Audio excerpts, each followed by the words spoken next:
हर हर महादेव, जय श्री राधा देव में beautiful divines. आज की रीडिंग होगी टैरो कार्ड्स का इस्तेमाल करके, प्लस आज हम डाइस का इस्तेमाल भी करेंगे। आज डाइस को यूज़ करके भी रीडिंग करूँगी।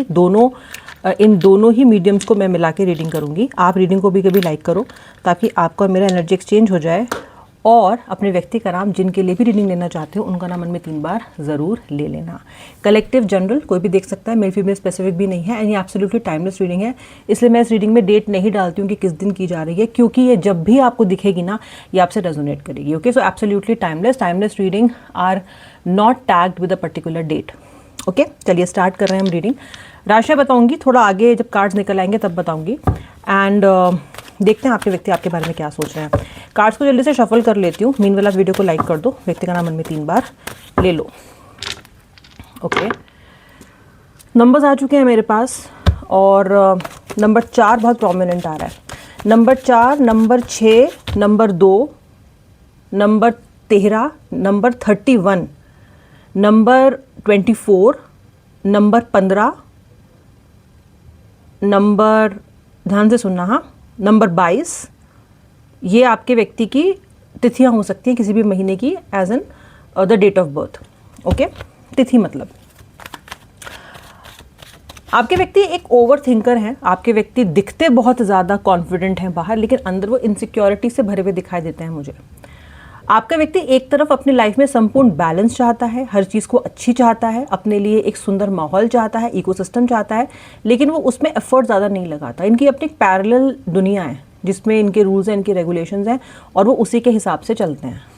ठीक है, अभी इस जो भी नंबर्स आए हैं उनको मैं इस रीडिंग में कार्ड्स रीड करते वक्त भी इनकॉर्पोरेट करूँगी।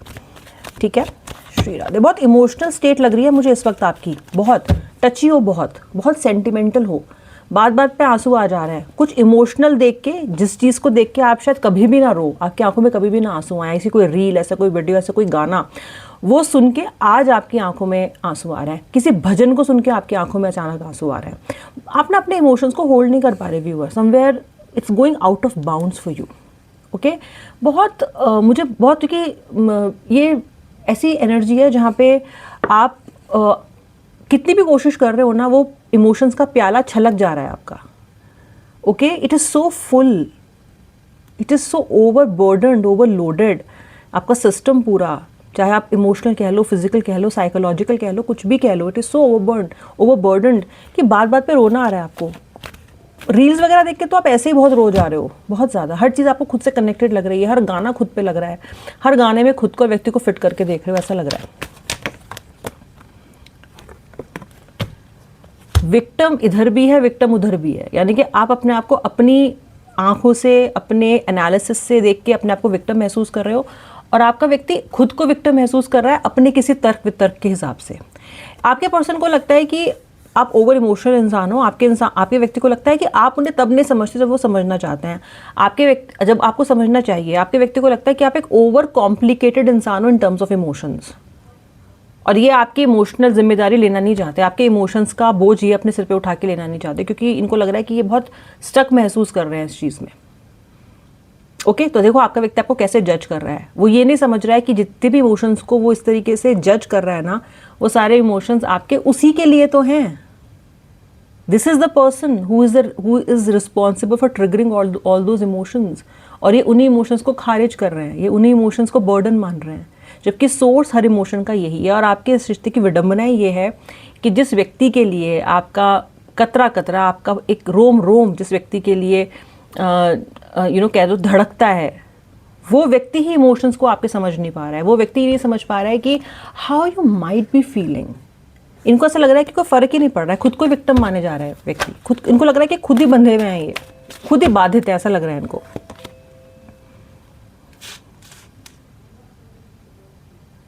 व्यूअर, आप में से जिसने भी किसी जॉब के लिए अप्लाई कर रखा है ना, आपके लिए बता रही हूँ, आपको वो ऑफर लेटर आने वाला है बहुत जल्दी। मैं किसी ऑफर लेटर को आते हुए देख रही हूँ, बड़ा सुंदर सा, अच्छा इंक्रीमेंट, कोई गुड न्यूज़ आती देख रही हूँ जो आपने एक्सपेक्ट नहीं किया। क्लेम कर लो, जल्दी जल्दी क्लेम करो।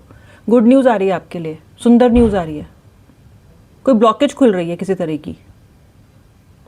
इट कैन बी एक कोई छोटी सी बात भी हो सकती है, कोई बहुत बड़ी बात भी हो सकती है, बट समवेयर जो आपकी स्टक चीज़ है, स्टक पैसा है, कोई ऐसा डिसीजन है जो स्टक है किसी पर्टिकुलर व्यक्ति पे, वो व्यक्ति भी आपको रिस्पॉन्ड कर सकता है।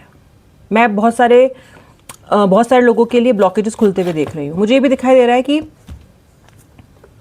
आपका पार्टनर कुछ इस तरह का इंसान है और इस वक्त उसकी हालत कुछ ऐसी है कि एक तरफ वो हाथ बढ़ा के आपसे हैंडशेक करना चाहता है, आपसे संधि करना चाहता है, कहना चाहता है कि come back to the relationship, कहना चाहता है दैट आई लव यू, कहना चाहता है कि तुम्हारी मेरी ज़िंदगी में होने से मेरी ज़िंदगी सुंदर लगती है, बाहर लगती है मुझे अपने जीवन में। और दूसरी तरफ अपने आप को रोक भी रहा है, इन शब्दों को मैनिफेस्ट होने से रोक रहा है, इन शब्दों को अपने ज़बान से बाहर निकालने से रोक रहा है। बिल्कुल, this person is on the verge of making certain some confession. Oh God, third party can be seen very prominent. या फिर आपके व्यक्ति ने आपको किसी और तरह का धोखा दिया है। मे बी इसने आपसे कुछ पैसे लिए हों और अब उस पैसे देने के बारे में जिक्र भी नहीं करते। ये थर्ड पार्टी कोई एक्स हो, चली गई हो, फिर लौट आई हो, कोई नई व्यक्ति भी जिंदगी में हो सकती है। ये व्यक्ति आपको छोड़ के किसी और को प्रायोरिटी दे रहा है। ये व्यक्ति अचानक, कुछ लोगों के लिए मैं ये भी देख रही हूँ, ऐसा सडन चेंज देख रही हूँ कि शाम को व्यक्ति ने बात की या सुबह व्यक्ति ने बात की, रात को व्यक्ति ने बात की, अगले दिन वो गायब है। और आप एक छोटे बच्चे की तरह बैठे हुए हो ये सोचते हुए, ऐसे इमोशंस के साथ कि हुआ क्या, ये शॉक में हुआ, समझ ही नहीं आ रहा आपको हुआ क्या, ये कैसे हो सकता है, ये क्या हुआ। मुझे वर्स्ट केस ऑफ बिट्रेल दिखाई देता है उस इंसान से जिससे आप बहुत प्यार करते हो, उस इंसान से जिसके लिए आपने सब कुछ कुर्बान किया है, जो आपकी ज़िंदगी में जॉय लेके आता है, जो आपकी ज़िंदगी में पैशन लेके आता है। ये वो इंसान है जिससे फ़िलहाल आपकी सारी ज़िंदगी, पूरी की पूरी ज़िंदगी जुड़ चुकी है। ये कनेक्शन पता है कैसा है? अब ये बहुत समय से ये कनेक्शन लवर्स की तरह नहीं चला है, बहुत समय से connection as a caretaker की तरह चला है। आपने इनसे मोहब्बत तो की ही है, उसी के साथ साथ आपने इनका ध्यान बहुत रखा है व्यूअर, बहुत ज़्यादा। How can you get into this relationship so deeply? ये प्यार ही करा सकता है किसी के लिए बहुत अधिक, वरना कोई लॉजिकल इंसान लॉजिकल सेंस ऑफ माइंड में किसी के लिए इतना नहीं करेगा। लेकिन आपका प्यार इतना गहरा है इनके लिए, इतना गहरा है दैट समवेयर आप एक बाउंड्री नहीं रख पाए, एक कहते हैं ना कि एक थिन लाइन नहीं रख पाए। बाउंड्री हमें सबसे रखनी पड़ती है, लवर से, हस्बैंड से, रिश्तेदारों से, दोस्तों से, खुद से भी रखनी पड़ती है कई बार थोड़ी बाउंड्री, वरना इलझ के रह जाओगे। देयर हैज़ टू बी, अब कभी भी बाउंड्रीज ब्लर नहीं होनी चाहिए। और आपके कनेक्शन में हुई हैं। आपके पार्टनर की फीलिंग्स क्या हैं? आपके पार्टनर इस रिलेशनशिप में टोटल अथॉरिटी चाहते हैं। कोई सवाल जवाब ना करो आप इनसे, कुछ नहीं, कोई सवाल जवाब नहीं आना चाहिए आपकी तरफ से, फुल अथॉरिटी। इस रिश्ते के सर्वे सर्वा बनना चाहते हैं, रहे भी हैं ये। इसको चार लोग क्या कहेंगे से बहुत फ़र्क पड़ता है, समाज की बहुत चिंता रहती है इसको अपनी इमेज की बहुत चिंता है। आपका व्यक्ति हमेशा इमेज मैनेजमेंट में लगा रहता है, हमेशा आपका व्यक्ति इमेज मैनेजमेंट लगा रहता है और इमेज के चक्कर में ना ये झूठ भी बहुत बोलता है। इसको ये है कि इसका जो परचम है ना वो लहराते रहना चाहिए, इसको लोग जज ना करें कभी भी, ये कभी भी गलत ना ठहराया जाए। मतलब ये व्यक्ति हिस्ट्री में एक गलत इंसान की तरह जानना नहीं चाहता, ये चाहता है कि लोग इसके बारे में शायद अच्छी बातें करें, वो कितने अच्छे थे। तो सोसाइटी की बहुत परवाह करने वाला एक रिजिड सा इंसान जो अपने बिलीफ सिस्टम को बहुत पुख्ता रखता है। हो सकता है कि आपने इस पर्सन को चेंज करने की बहुत कोशिश की हो, लेकिन इसका बिलीफ सिस्टम इतना स्ट्रांग है, या ये कह लो कि आसपास के लोगों का इन्फ्लुएंस इतना स्ट्रांग है कि आपको कर ही नहीं पाए। कभी कभी आपको लगता है कि आप सक्सेसफुल हो रहे हो, पर पूर्णतः वो भी नहीं हो पाते। ये व्यक्ति एक मेंटर हो सकता है और लोगों के लिए, ये व्यक्ति दूसरों को समझाने में बहुत अच्छा हो सकता है, या औरों को ज्ञान बांटने में बहुत अच्छा हो सकता है इसके सोसाइटी में, इसके आसपास के लोग लुक अप टू करते हो उस इंसान को। लेकिन जब अपने रिश्ते की बात आती है, ये इंसान बहुत कमज़ोर है और ये वहाँ पे सही डिसीजन नहीं ले पाता। और आप ये सोचते रहते हो कि यार वहाँ तो ये चार बड़े भाषण ले आता है, बड़े प्रवचन ले आता है, उसी चीज़ को जब मेरे और अपने रिश्ते पे अप्लाई करना होता है तो वहाँ पे इससे कॉपी पेस्ट नहीं होता। तो मुझे ना ये थोड़े से हिपोक्रेटिक, दोगले से इंसान दिखाई दे रहे हैं। ओके, एटलीस्ट इस केस में, आपके केस में, इस रिलेशनशिप के हवाले से कह रही हूँ मैं ये बात। इस इंसान को आपके बारे में सोच सोच के नींद नहीं आ रही है। काफ़ी सारे लोगों के पार्टनर रात को आपके बारे में सोच सोच के सो नहीं पा रहे हैं। अगर आप लोगों को पता है तो मैं नहीं पता तो मैं आपको बता दूं, अभी शनि भी रेट्रोगेट हो चुके हैं। ओके, जब शनि रेट्रोगेट होते हैं ना, तो जो हम किसी के साथ करते हैं वो हमारे साथ भी होता है। अगर ये व्यक्ति आपकी नींद ना आने की वजह बने हैं, सुनो ध्यान से, अगर ये व्यक्ति आपकी नींदें उड़ाने की वजह बने हैं, अगर इन्होंने आपको दुख दिए हैं, आपको कष्ट दिए हैं, तो वही सेम एनर्जी मैं यहाँ पे आपके व्यक्ति की देख रही हूँ। आज इस व्यक्ति को नींद नहीं आ रही है and this is an unexplained anxiety for this person, क्योंकि ऐसा इनके साथ यूजुअली नहीं होता है। इन्हें नींद अपनी बड़ी प्यारी भी है, ठीक है, और कभी ऐसा नहीं होता है ज़्यादातर कि इनको दिक्कत हो सकता है कुछ लोगों के व्यक्तियों को हो, बट अधिकतर लोगों के पर्सन मस्त सो जाते हैं क्योंकि इनको अपना अपनी चिंता रहती है बस। लेकिन यहाँ ऐसा नहीं हो रहा है। आप कहीं ना कहीं शनिदेव इनके अंदर ऐसी एनर्जीज़ को घुमा रहे हैं जहाँ पे आपका जो पार्टनर है वो सो नहीं पा रहा है, और जब वो जगा है तो वो केवल आपके बारे में सोच रहा है। जब ये व्यक्ति जगा है तो ये केवल आपके बारे में सोच रहा है, ना नींद है ना चैन है, और सुबह बहुत ही ज़्यादा अनमने मन से जाग रहा है। आई थिंक सोते टाइम भी जो लास्ट थॉट है वो आपका है, और सुबह उठ के जो फर्स्ट थॉट है वो भी इस व्यक्ति को आपका है। आपको भी हो सकता है, ये मिररिंग एनर्जीज आपको भी हो सकती हैं, बिल्कुल ऐसी ही ऐसी, बट क्योंकि मैं यहाँ पे पार्टनर्स की फीलिंग चेक कर रही हूँ इसलिए मैं आपको बता रही हूँ कि उसका भी चल क्या रहा है। बोझिल मन बोझिल तन, बोझिल मन बोझिल तन। इस व्यक्ति को शरीर में एक तरह का होता है ना कि शरीर ठस महसूस कर रहा है, बहुत लाइवली एक्टिव नहीं है। अगर ये पर्सन वर्कआउट करने वाले इंसान है तो कुछ टाइम से नहीं कर रहा है, मन ही नहीं कर रहा इनका जिम जाने का।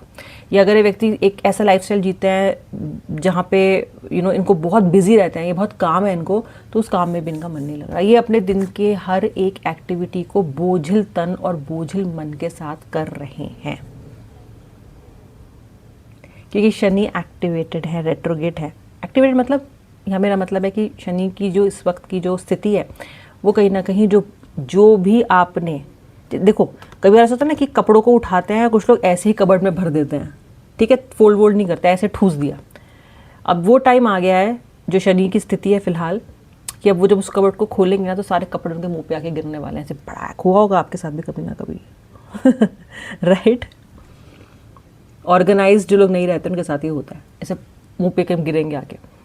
तो ये सब वही कर्म है जो ठूस दिए थे इन्होंने। सोचा था कि मुझे कभी परेशान नहीं करेंगे, खूब आपको दुख दिया, कष्ट दिया, आंसुओं का रीज़न बने।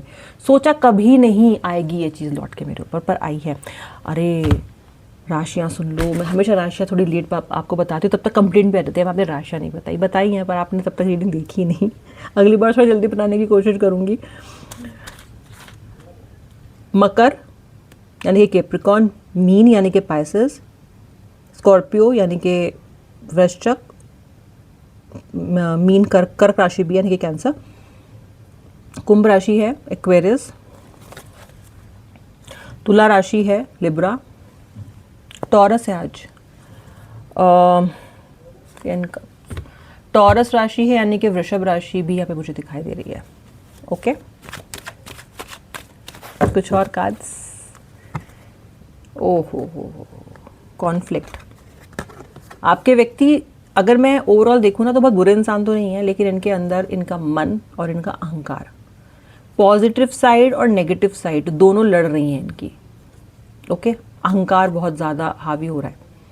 ये व्यक्ति गलत डिस्प्यूट्स में पड़ रहे हैं, गलत लड़ाइयों में भाग ले रहे हैं, जहाँ पे इन्हें नहीं होना चाहिए, गलत जगह गलत समय पे व्यक्ति पहुँच रहे हैं और अपने आप को नित्य नई प्रॉब्लम्स में डाल रहे हैं।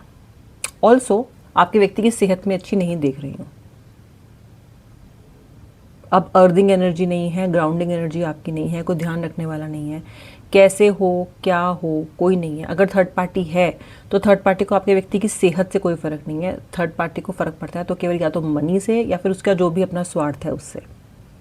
और आप कहीं ना कहीं ये फील भी कर रहे हो कि आपका व्यक्ति शायद अच्छे हेल्थ में नहीं है या अच्छी मेंटल स्थिति में नहीं है, नॉट एट पीस। ये लड़ाई भी पिक कर रहे हैं बहुत ज़्यादा। ये जहाँ भी जा रहे हैं वहाँ लोग उठ के जा रहे हैं कि यार ये फिर पंगे करेगा। इस व्यक्ति ने इस प्रोसेस में कुछ अपने दोस्तों को भी दुश्मन कर लिया है। मुझे ये सोशली भी बहुत ज़्यादा अभी एक्टिव नहीं दिखाई दे रहा है। डेडलॉक की स्थिति भी है आप दोनों की रिलेशनशिप की। जब से आप दोनों के रिश्ते में डेडलॉक आया ना, तब से आपके व्यक्ति की लाइफ में डेडलॉक आ गया है। अब ये देख लो, ये जो इंसान आपका फ़ोन नहीं उठा रहा है, आपको इग्नोर कर रहा है, वही करेगा आपको फ़ोन। अभी आपको बिल्कुल अटेंशन नहीं मिल रही है, फिर आपको हद वाली अटेंशन मिलने वाली है। ठीक है, आपको भी लगेगा कि यार ये क्या है, ये एक इंसान इतना बदलावा कैसे हो सकता है, एक टाइम पे ऐसा, अब एक टाइम पे बिल्कुल ही मतलब चिपचिपे। तो कहीं ना कहीं मुझे ये व्यक्ति आपको इग्नोर करने से आपसे सारा दिन बात करने तक का सफ़र तय करता हुआ नज़र आ रहा है। सोच भी रहा है बहुत ज़्यादा, क्योंकि आपके मेरा झंड लाइफ दिख रही है इनको अपनी। तो ये मुझे ब्रिज गैप, जो ये ब्रिज है, ये इसका जो गैप है ये भरता हुआ दिखाई दे रहा है। This is going to come together, these two puzzles will come together and this will complete the reunion of both of you. ठीक है, आप जय शनिदेव बोलते रहो, शनिदेव के मंदिर जाओ, न्याय की गुहार लगाओ, वैसे भी मिल ही रहा है आपको, मिलेगा आगे। व्यक्ति को सद्बुद्धि मिले, शनिदेव से प्रार्थना करो, अपने घर में बैठ के भी कर सकते हो, हाथ जोड़ के बोलो, हे शनिदेव अब आप मालिक हैं, प्लीज़ मेरे व्यक्ति को सद्बुद्धि दीजिए। ज़रूर प्रे करो, मैनिफेस्ट करो। ठीक है, चलिए मिलूंगी नेक्स्ट रीडिंग में। सब्सक्राइब कर लो। श्री राधे, हर हर महादेव।